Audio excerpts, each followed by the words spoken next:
What's sexist language? Sexist language refers to expressions that denigrate people of both sex with respect to their attributes or functions within society or environment. The expressions used to refer to sexism is associated with the use of language.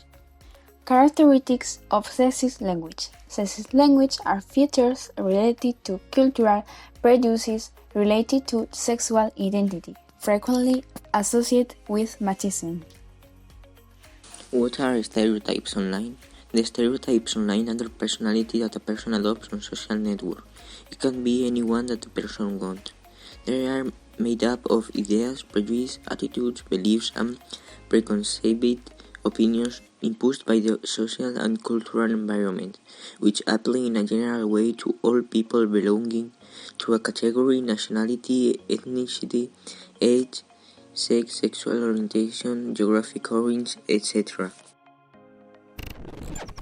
And here we have some examples of sexist language. If the writer plans ahead, he will save a lot of effort.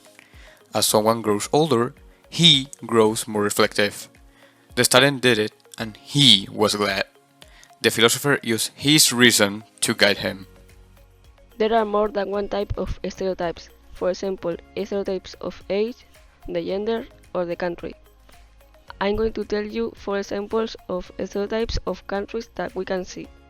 India, they are known for chatting, serving food, hospitality, and for tenacity. United Kingdom, they fair play, they are extremely unclean and rarely complain. Spain, they are known for good reactions, being artistic, and the ability to enjoy life. Japan, they are known for technology, politeness, longevity, and for indirectness. Many times we use sexist language without knowing it. The language itself is not sexist, but the use made of it can be. Regarding gender and sexual orientation, we must respect the gender each person identifies with. Sexist language between genders is very commonly used nowadays. A very usual one is the case of toys, as the society has created toys for girls such as dolls and toys for boys like cars. This same thing also happens with clothes. We don't happen to see boys with a skirt or a dress, right? This is an example of how commonly sexism is used. How to end with the stereotypes online. Pay attention to the expectations that we have from children and avoid the stereotypes and biased expectations. A sincere communication with the boys and girls.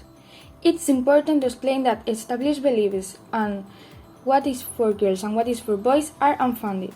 Take a look at our own gender stereotypes. The closest adults are the main role models for boys and girls. It's essential to offer them non-sexist models. Allow children to express themselves and develop according to their identity and not according to the traditional stereotypes. In this sense, we will forget stereotypical ways of dressing, stereotyped games, and even stereotyped colors. Look at the family values that we transmit, sharing of housework and decision-making in a shared way and with the same way. One of the most common topics in the usual ideology is the consideration that the language is sexist. However, this assertion, already almost a dogma, incurs in the uncritical generalization of the half-truths.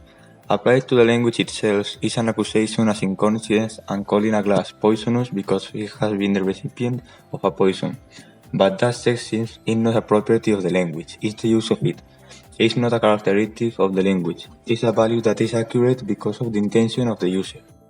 The word stereotype comes from Greek stereos and typos. It's an neologism created in the 18th century in the ambit of the typesetting to refer a set of solid types. It seeks to justify or rationalize a certain behavior in relation to a certain social category. The first reference of a stereotype is in France in the year 1796. We use the term for the objective and stereotype for the process. Other definitions say that the stereotype is a picture or an idea accepted by a group. People create stereotypes of an out group to justify the actions that the in-group committed.